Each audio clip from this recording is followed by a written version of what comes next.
Hello, in this video I'll be taking a look at multiprocessing in Python. In particular, the idea that multiprocessing speeds up my program. Right?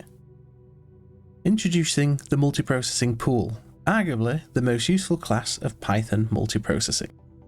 It creates a pool of n workers, which, if the number of workers is not given, it will use the value given by os.cpucount, which will return the number of CPUs available, which includes any simultaneous multithreading or hyperthreading technology.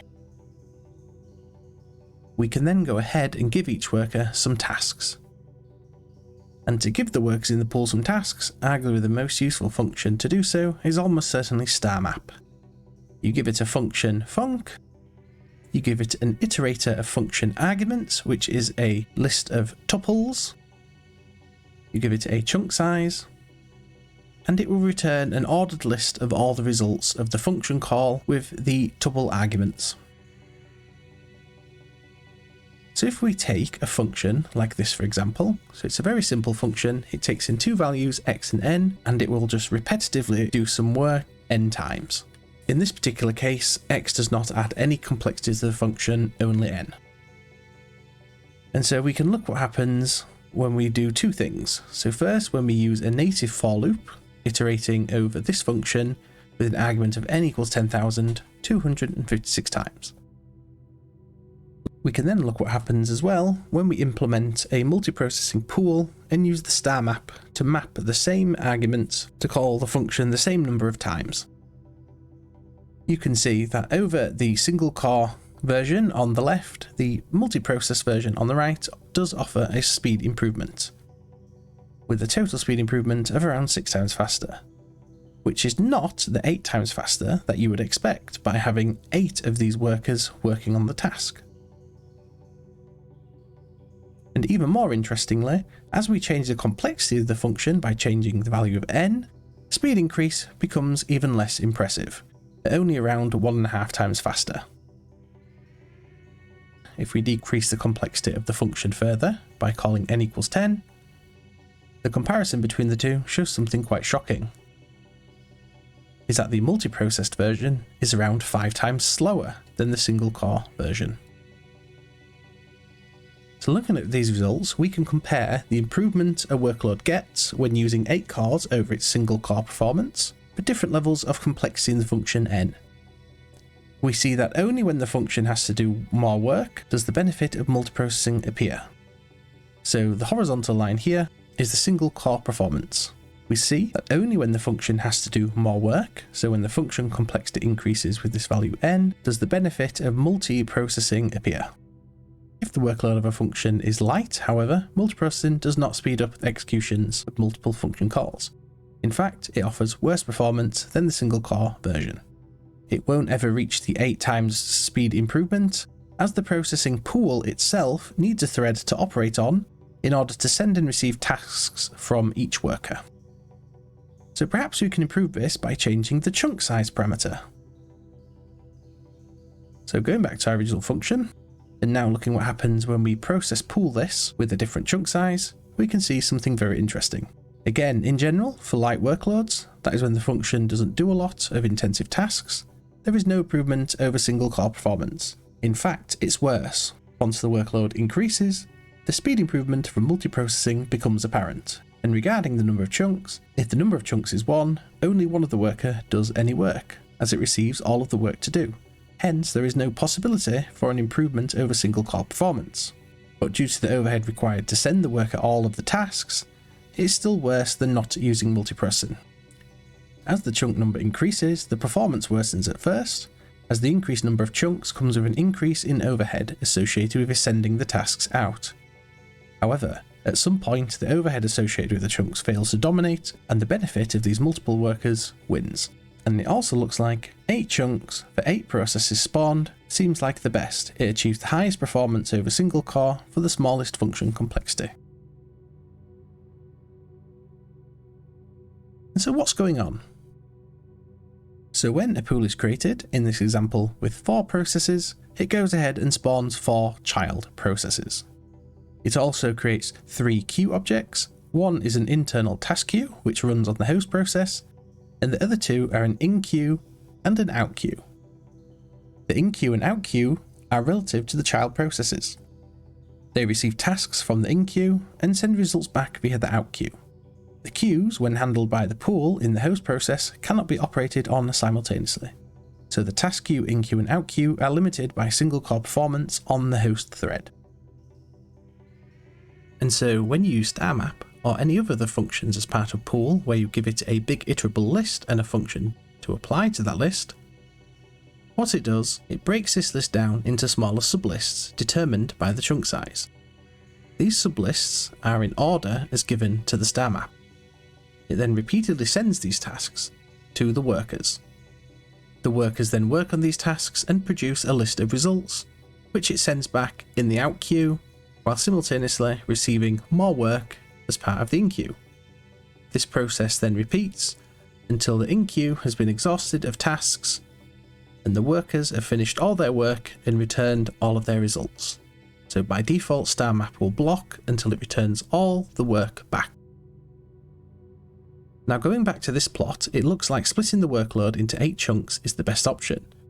It achieves the quickest transition to maximal multi-core performance due to the combination of low overhead and full utilization.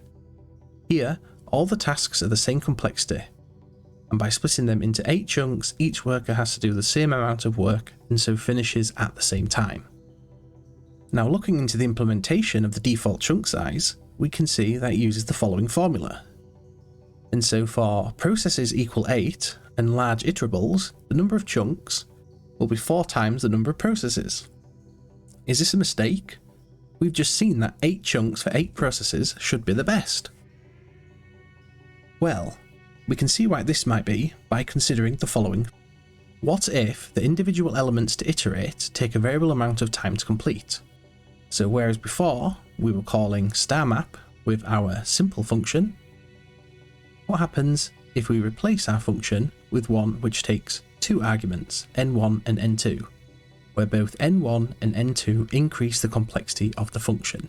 If either one increases, the amount of work that the function needs to do increases. We then replace our starmap with an iterable list in which we send it a j and an n. So n will be a global complexity, one in which we can change for every element on the list, and j will be a local complexity that describes how complicated each element on the list is in terms of processing power. So when running this for different sizes of n2, we can see now that when the function itself changes how long the function executes, the case becomes more complicated. For low function complexity, the 4 times processes that is the default chunk size performs the best, so hats off to the multiprocessing devs. As the function becomes more complicated, however, we can see that eventually it becomes preferable to send individual jobs to the processes, since long tasks are distributed evenly across each worker, so no one worker is getting all of the hard tasks. And again, looking at the single core performance, we can see that splitting it into chunks is beneficial. And we can visualize this with the following. So consider here we have a list with 12 items or 12 tasks to complete. So these are 12 things that we want to put into a function. Each task takes a different amount of time to complete. In practical cases, it is likely that tasks' execution time will be ascending or descending in order, but this may not be always the case.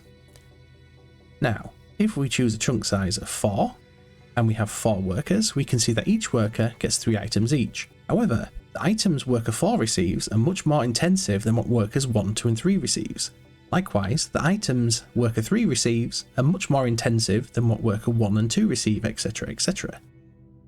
So what you find happens is that worker 1 completes its tasks, and then a short time later, worker 2 may complete its tasks, followed by worker 3, and by the time we're left with just worker 4 working, we can see that worker 4 has been left with all the intensive tasks, while all of the other workers sit idle.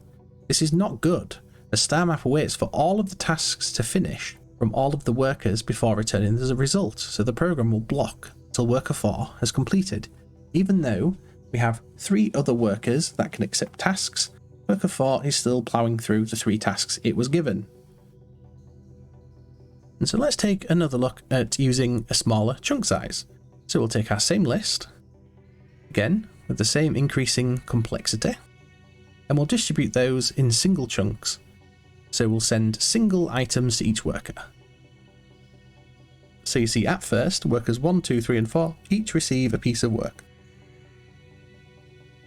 Workers 1, 2 and 3 finish, and then accept new tasks. Worker 4 finishes, accepts a new task. Workers 1 and 2 finish, accepts 2 new tasks. Worker 3 finishes, etc, etc.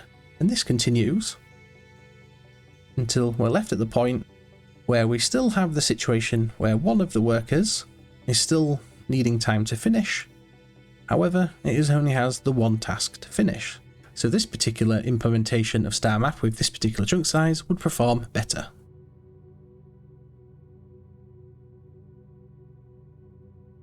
And so the previous plot now makes more sense. The harder to calculate calls to the function living at the end of the iterable, that is large values of j, are more distributed across the workers. When n2 becomes sufficiently large, the function takes so long to execute that the overhead of having to divide up the task list into individual tasks and place them in the queue and then wait for a response becomes small in comparison to the savings in time from running the function simultaneously across 8 processes. So going back to our original question of multiprocessing speeds up my program, well, the answer is possibly. So for a low number of calls to a simple function, it's probably safe to assume that single-threaded is the best option. For a complicated function with a high number of calls, it's probably safe to assume that multiprocessing will offer a speed improvement. A complicated function with a low number of calls may not provide any speed increase due to the overhead associated with sending the tasks to other processes.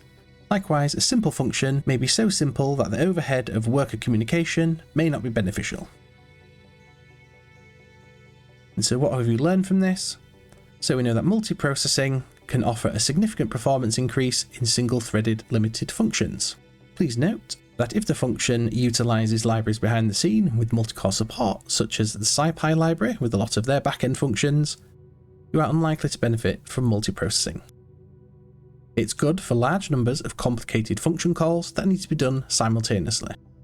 It's a good alternative to threading for background tasks when the main thread is busy. This is something I haven't shown, but it is one likely application using the process class.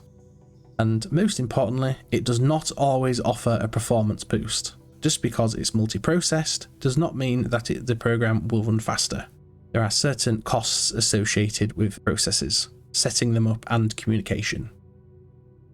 And so thank you for watching. I hope you found this informative, and stay tuned for more videos like this.